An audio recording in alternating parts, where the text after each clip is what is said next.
Menerang dari alam kemusyrikan menuju iman dan takwa kepada Allah Subhanahu wa ta'ala. Malam ini insyaallah kita akan membacakan beberapa ayat Al-Quran yang senantiasa berhubungan dengan akhlak dan ilmu akhlak yang diajarkan oleh Allah di dalam kitab suci Al-Quran Al-Karim. Dan ayat ini sangat sering dibacakan oleh mahasiswa-mahasiswa yang ada di Fakultas Dakwah di mana saja berada. Dan kalau di Mesir Raya kita ini ada pendidikan kader, yaitu Ikatan Siswa Kader Dakwah.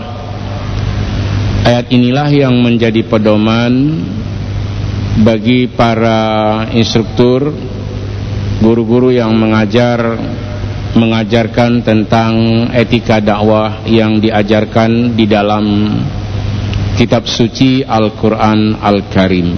Jadi ayat ini berkenaan dengan akhlak, ilmu akhlak, tentang etika dan tata cara kita di dalam berdakwah. Allah berfirman di dalam surah An-Nahl ayat 125,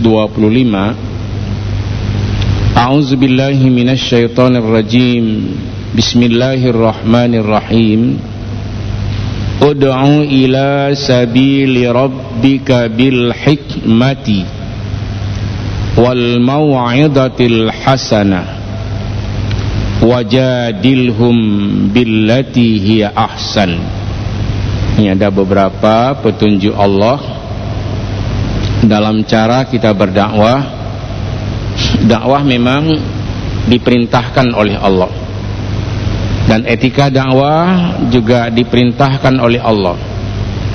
Bagaimana seharusnya seorang pendakwah atau kader dakwah atau para ulama di dalam menyampaikan pesan-pesan Allah Subhanahu wa ta'ala kepada seluruh umat yang mendengarkan dakwah. Yang pertama, Allah memerintahkan, ajaklah manusia ke jalan Tuhanmu. Ini perintah Allah kepada Nabi Muhammad sallallahu alaihi wasallam. Bil hikmati, dengan hikmah, dengan penuh bijak. Bahasa yang kita gunakan, kita upayakan tidak ada yang tersinggung dalam ucapan-ucapan dari seorang pendakwah atau seorang guru yang sedang berupaya untuk orang-orang yang diinginkannya kembali kepada yang benar. Maka caranya bil hikmah. Ajak manusia ke jalan Tuhanmu ya Rasulullah bil hikmati wal mau'izatil hasanah, dengan cara yang penuh dengan hikmah. Hikmah kalau diterjemahkan dalam arti pendidikan, bijak, orangnya pandai mengatur bahasa di dalam menyampaikan pesan-pesan Allah. Dan kalau dalam ilmu tasawuf, hikmah ini diterjemahkan dengan kebaikan yang dapat diambil. Nah, jadi di dalam berdakwah, kalau kita padukan ilmu akhlak dan tasawuf, ilmu pendidikan dan tasawuf, hendaknya seseorang dalam menyampaikan pesan-pesan Allah, dia menggunakan cara yang penuh dengan hikmah, bijak, sehingga dakwah yang disampaikannya mudah diterima oleh penerima dakwah dan seruan. Selanjutnya wal mau'izatil hasanah, dengan cara memberikan pelajaran yang baik. Jadi memberikan pelajaran yang baik, tidak kasar, tidak mengejek. Kalau bahasa Zainuddin NZ, tapi selalu berupaya untuk mengajak agar semua orang bisa mendapatkan pencerahan, bisa mendapatkan satu keterangan yang disampaikan oleh para pendakwah ini, penceramah, guru, dan orang-orang yang memberikan pelajaran kepada semua orang, memberikan mau'idhah, tausiah dengan cara-cara yang baik. Berarti tidak menyakiti hati orang lain, tapi penuh dengan hikmah, memberikan pelajaran dengan cara yang santun, dengan cara yang bagus, dengan cara yang baik. Itu untuk kalangan kita sesama Islam. Wajadilhum billati hiya ahsan, dan berdiskusilah dengan mereka. Dengan mereka ini dengan ahlul kitab, dengan orang yang di luar Islam. Kalau mereka bertanya dengan cara yang bagus, jawab, jangan marah-marah dulu. Nah, itulah yang maksud dengan penuh hikmah, bijak di dalam mengajar, memberikan pelajaran yang baik, sehingga semua hati bisa menerima dakwah, walaupun dia itu kelompok minhum dari luar Islam. Kalau diajak diskusi, berdiskusilah dengan cara yang baik. Nanti ini akan kita bacakan ayat-ayat munasabah bagaimana cara kita berdiskusi dengan orang-orang non-muslim atau ahli kitab ketika mereka berhadapan dengan kita ini, atau mereka menginginkan sesuatu tentang Islam. Allah memerintahkan kepada kita semua juga untuk memberikan pelayanan. Barangkali dengan pertanyaan-pertanyaan mereka, dengan diskusi-diskusi mereka, mereka bisa untuk mendapatkan hidayah dari Allah Subhanahu wa ta'ala. Inna rabbaka huwa a'lamu biman dhalla an sabili. Sesungguhnya Tuhanmu, ayuhar rasul. Ayat ini diturunkan kepada junjungan kita Muhammad sallallahu alaihi wasallam, dan semua ayat Al-Qur'an diturunkan kepada Nabi kita Muhammad sallallahu alaihi wasallam, sehingga Allah sering menggunakan kata-kata ka kepada Muhammad sallallahu alaihi wasallam. Misalnya, innaka la'ala khuluqin 'adzim, wa innaka la'ala khuluqin 'adzim. Dan sesungguhnya pada dirimu ya Rasul punya akhlak yang sangat agung. Dika di sini adalah untuk Rasul Muhammad sallallahu alaihi wasallam. Allah memberitahu kepada Rasulullah sallallahu alaihi wasallam agar kalau berdakwah ke jalan Tuhanmu ya Rasulullah, gunakan dakwah dengan penuh hikmah, dengan memberikan pelajaran dan tausiah dengan cara-cara yang baik. Dan apabila engkau berdiskusi dengan ahlul kitab atau orang-orang yang non-muslim, hendaknya engkau bisa berdiskusi dengan cara yang lebih baik, dengan cara yang santun. Karena kalau ahli kitab sekarang itu, kalau dulu semua kitab yang diyakini seperti Suhuf Nabi, kitab Taurat, kitab Zabur, kitab Injil, dan Al-Quran. Tetapi orang yang masih menganggap dirinya sekarang sebagai ahli kitab, kalau tidak percaya kepada Nabi Muhammad sebagai Nabi yang terakhir, berarti dia telah kufur dan kafir kepada Allah Subhanahu wa ta'ala. Inna rabbaka huwa a'lamu biman dhalla an sabili. Sesungguhnya Tuhanmu, kita kalau menafsirkan, sesungguhnya Tuhanmu ya Rasulullah huwa a'lamu biman dhalla an sabili. Dialah Allah yang maha mengetahui tentang orang yang sesat di jalannya.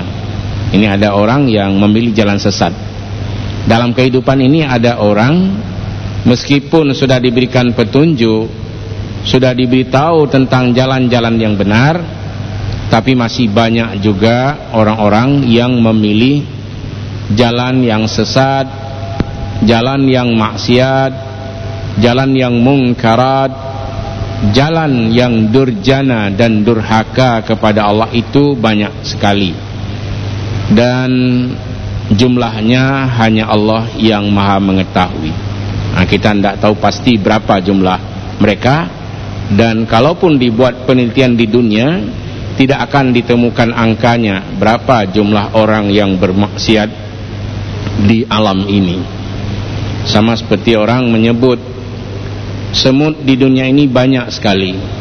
Berapa jumlah semut di dunia ini, berapa jumlah lalat, tidak ada yang mengetahuinya. Jadi oleh karena itu, ketika Allah menyebutkan bahwa banyak hamba-hamba Allah yang memilih jalan sesat, pasti kita tidak sanggup untuk menghitungnya.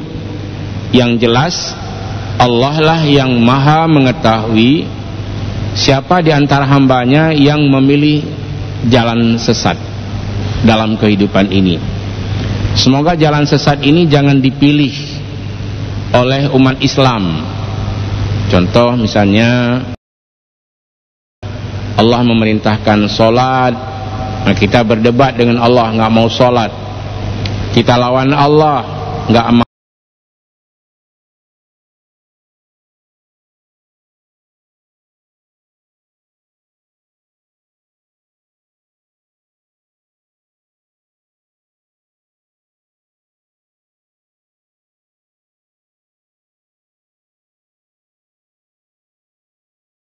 sembahyang, nggak mau sholat. Berarti ini tandanya kita sudah memilih jalan sesat dengan cara melawan dan menentang Allah subhanahu wa ta'ala. Dan Allah mengetahui orang ini bahwa dia telah memilih jalan sesat di muka bumi ini. Ini kepada pendengar Radio Baitur Rahman atau pendengar di mana saja berada. Bahkan kita sekarang sudah ada TV Masjid Raya Baitur Rahman.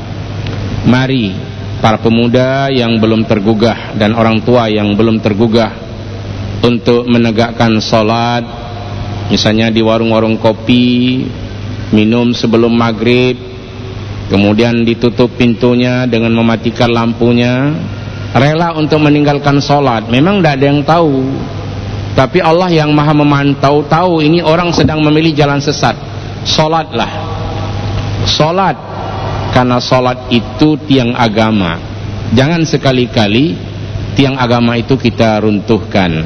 Maka Allah menyebutkan Rasul sendiri tidak mengetahui berapa jumlah orang sesat di dunia.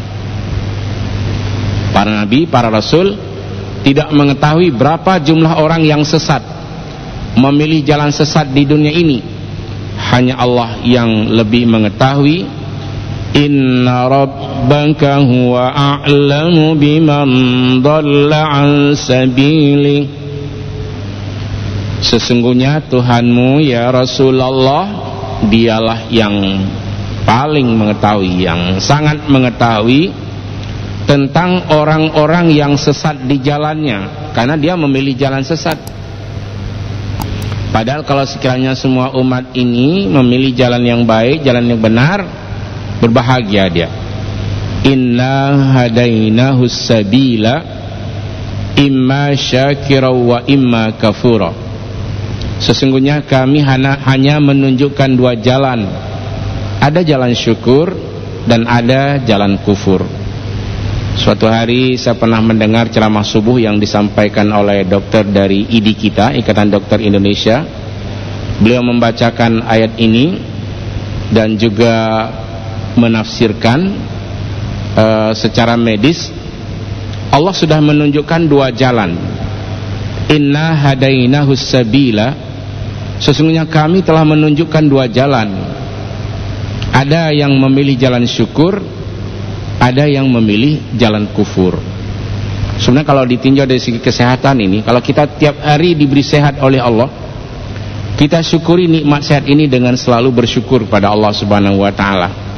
Jangan memilih sesat, nanti ketika sakit menyesal, paling menyesal. Kesesalan yang amat mengecewakan batin.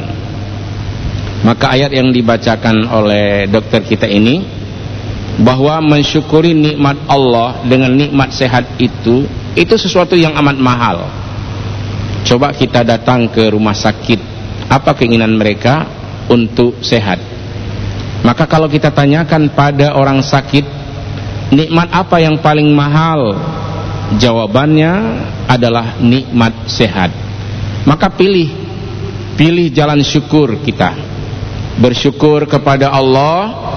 Tiap hari Allah memberikan sehat, dan dengan nikmat sehat ini kita bisa beribadat dengan cara sempurna menurut keadaan kita atau menurut usaha kita. Kadang-kadang kita sudah berusaha sesempurnanya mungkin, tapi ada saja hal-hal yang kurang dan khilaf dalam hidup dan kehidupan kita ini. Maka Allah Subhanahu wa ta'ala memberikan peringatan kepada seluruh hambanya. Ada memang jalan sesat, tapi jangan kamu pilih. Nah, itu maknanya. Inna hadainahus sabila imma syakira wa imma kafura. Sesungguhnya kami menunjukkan dua jalan. Ada orang yang bersyukur dan ada orang yang memilih jalan kufur. Siapa yang lebih mengetahui? Hanya Allah. Inna rabbaka huwa a'lamu biman dhalla an sabilih.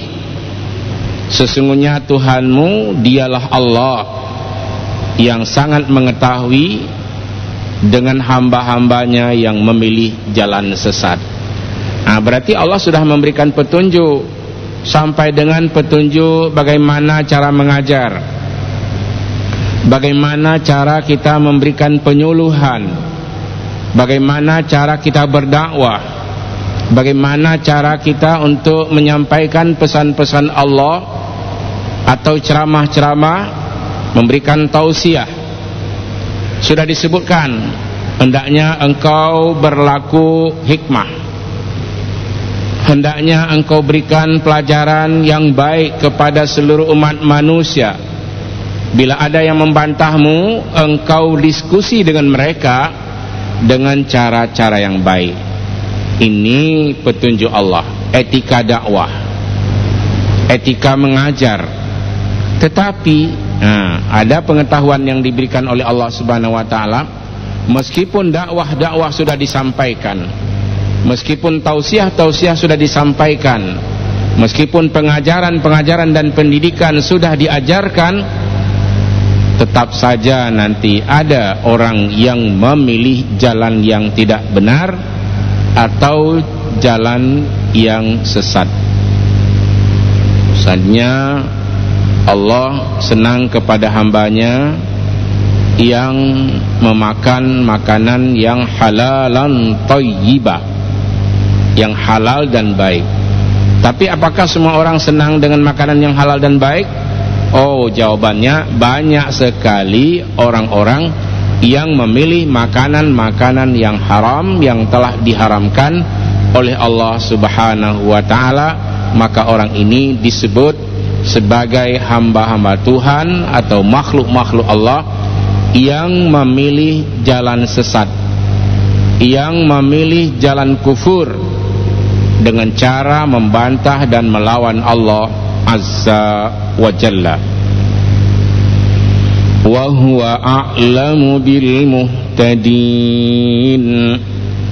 Dan dialah Allah yang mengetahui dengan hamba-hambanya yang mendapat petunjuk. Jadi kalau ditanya berapa jumlah orang sesat, Allah mengetahui secara terperinci, mufassala, secara terperinci makhluk-makhluknya di muka bumi yang sedang berbuat maksiat kepadanya. Dan Allah sangat mengetahui orang-orang yang sedang mendapat petunjuk dari Allah Subhanahu wa ta'ala. Maka kita ini hendaknya selalu bersyukur kepada Allah yang telah memberikan petunjuk kepada kita. Ini pada hari Rabu yang lalu kita sudah membahas ayat bagaimana profil atau sosok Nabiullah Ibrahim alaihissalam yang dipuji oleh Allah. Inna Ibrahim kana ummatan qanitan lillahi hanifa wa lam yaku minal musyrikin. Itu pujian Allah. Udah kita bacakan ayat ini pada hari Rabu malam Kamis yang lalu, bahwa sesungguhnya Ibrahim adalah seorang ummah, seorang pemimpin, yang sangat taat kepada Allah, lurus dia, jujur. Nah, ini orang, mudah-mudahan banyak pemimpin-pemimpin di dunia mengikuti gaya Nabiullah Ibrahim di dalam memimpin, dan tiada hari tanpa berdoa kepada Allah Subhanahu wa ta'ala. Nabi Ibrahim yang diberikan kaya oleh Allah Subhanahu wa ta'ala, diangkat oleh Allah menjadi nabi dan rasul, dan dipuji oleh Allah, seorang ummah, seorang pemimpin yang qanitan lillahi hanifa, yang sangat taat kepada Allah, walam yaku minal musyrikin, dan Ibrahim tidak terlibat dalam kemusyrikan. Mana tidak terlibat, tidak masuk, ini dari sejak kecil dipelihara ini, seperti junjungan kita Muhammad sallallahu alaihi wasallam. Jadi Nabi Muhammad sebelum diangkat menjadi nabi dan rasul, dari usia 1 sampai dengan 40 tahun itu sudah menjadi al-amin, orang yang sangat jujur di kota Mekah al-Mukarramah. Orang mengakui kehebatan Rasul sallallahu alaihi wasallam, terpelihara sejak kecil tidak terlibat di dalam maksiat kepada Allah Subhanahu wa taala, dan tidak terlibat dalam kekafiran dan kemusyrikan, sehingga Muhammad sallallahu alaihi wasallam dipilih oleh Allah menjadi seorang nabi dan seorang rasul. Kita kalau menziarahi kuburannya nanti terucap kalimat Assalamualaikum ya Rasulullah wa rahmatullahi wa barakatuh. Salam penghormatan kepadamu ya Rasulullah, rahmat dan keberkahannya kepadamu ya Rasulullah.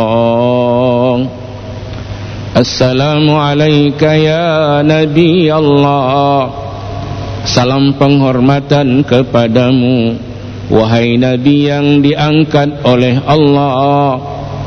Assalamualaikum ya Safwatallah, salam penghormatan kepadamu wahai hamba pilihan Allah.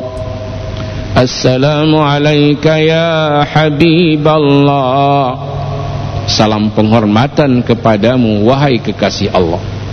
Kalau Ibrahim Allah gunakan bukan Habibillah, tapi Ibrahimu Khalilullah, Ibrahim kekasih Allah. Apa kehebatan Nabi Ibrahim? Meskipun sudah menjadi pemimpin umat yang diakui oleh Allah hebat, taat, jujur, punya kemampuan dan kelebihan yang banyak, syakiran li'an'aumihi, selalu bersyukur terhadap nikmat-nikmat Allah. Ijtabahu wa hadahu ila siratim mustaqim, karena Allah telah memilih Ibrahim menjadi nabi, menjadi rasul, menjadi pemimpin, dan Allah memberikan hidayah kepadanya ila siratim mustaqim, ke jalan yang lurus. Mudah-mudahan kita semua bisa mendidik anak-anak kita, generasi-generasi kita ini yang jujur, yang taat kepada Allah, menjadi pemimpin yang qanitan lillahi hanifa, yang sangat taat kepada Allah, yang lurus. Kita kecewa kalau melihat pemimpin-pemimpin yang malas sholat. Ini harus kecewa kita ini, karena Allah mengajarkan seharusnya orang yang telah diberikan anugerah Allah Subhanahu wa ta'ala menjadi pemimpin, dia sebenarnya orang pertama yang harus taat kepada Allah Subhanahu wa ta'ala. Setiap hari memberikan suri dan tauladan kepada karyawannya, kawan-kawannya, dan lain sebagainya. Inilah yang diakui oleh Allah. Nabi Ibrahim itu hebat sekali. Di dunia menjadi orang yang sangat mulia, di akhirat termasuk hamba-hamba Allah yang sangat baik. Pujian Allah, wa atainahu fid dunya hasanah, dan kami anugerahkan kepadanya berbagai macam kebaikan di dunia. Wa innahu fil akhirati laminas salihin, dan Ibrahim di akhirat nanti termasuk hamba-hamba yang sangat baik atau soleh. Kita kembali ke kisah junjungan kita Muhammad sallallahu alaihi wasallam yang diajarkan oleh Allah. Ya Rasulullah, begini cara berdakwah.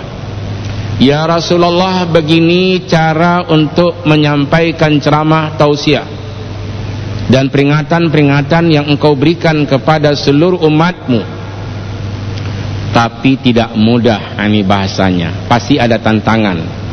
Ada orang yang menghina, bahkan dalam Islam sendiri itu ada. Misalnya kita bacakan ini ayat, itu ayat itu sudah sering sekali dibacakan oleh orang dakwah di Mesir. Ya kok baca lagi, nah si orang yang tu bungeh ke, ya kan?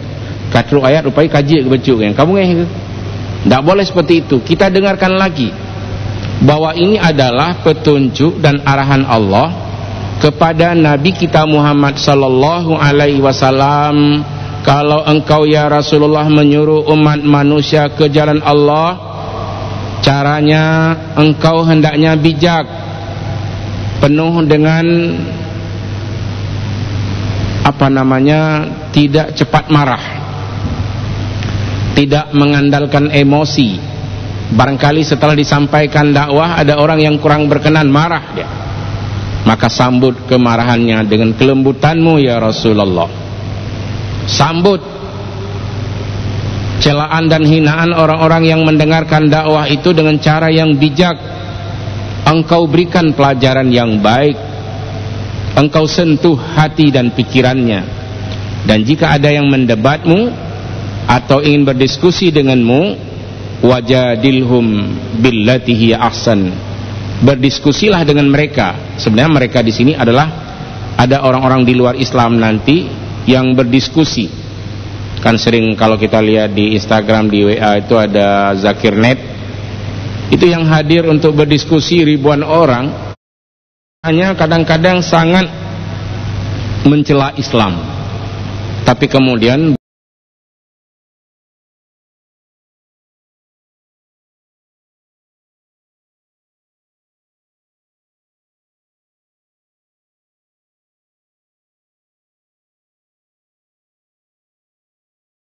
berdakwah ada orang yang kurang senang, lalu dicaci, dihina. Bagaimana cara menjawabnya, atau bagaimana sikap seorang pembawa risalah, pendakwah yang pernah dilakukan oleh para nabi dan para rasul? Wa in aqabtum fa'aqibu bimisli ma uqibtum bih. Bila kamu ingin membalas, apakah membalas cacian, membalas pukulan, maka balaslah dengan balasan yang seimbang. Orang Aceh itu ada Ustaz Mahidin Yusuf dulu menterjemahkan Quran dalam bahasa Aceh, memang di rom tanyongan tumpo tarom dro dengan bada. Mungkin kalau kita orang Aceh paham tumpo, anak-anak yang nggak ngerti tumpo, beritahu kepadanya itu kawan bulukat, ya? Kawan bulukat tumpo ke mirip bada. Munyo di rom tanyongan tumpo tarom dro dengan bada, be rom ngan tumpo tak cok kayak pam dapat dua. Itu jangan. Sampai ke hal ini diterangkan oleh Allah di dalam Al-Quran. Maka kadang-kadang hanya sedikit saja ucapan orang kita udah marah, nggak bisa jadi pendakwah. Maka di sini wa in aqabtum fa'aqibu bimisli ma uqibtum bihi. Kalau kamu ingin mengadakan atau memberikan pembalasan, maka berikan pembalasan yang seimbang, jangan berlebihan. Tapi wala in sabartum lahuwa khairul lis-sabirin. Kalau kamu bisa bersabar, ya kan? Itu lebih bagus bagi orang-orang yang sabar. Baikun ke dia nya ke urace. Dicela, dihina, tidak ada masalah. Yang penting terus berdakwah, terus menyampaikan risalah. Wasbir wa ma sabruka illa billah, dan bersabarlah. Enggak ada kesabaran itu kecuali memang diajak oleh Allah.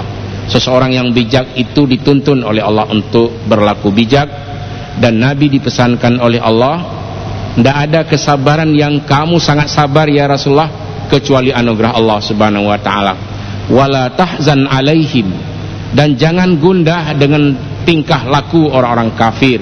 Meskipun dadamu itu menjadi sempit, engkau menjadi gundah dengan apa yang rencana-rencana jahat yang dilakukan oleh mereka.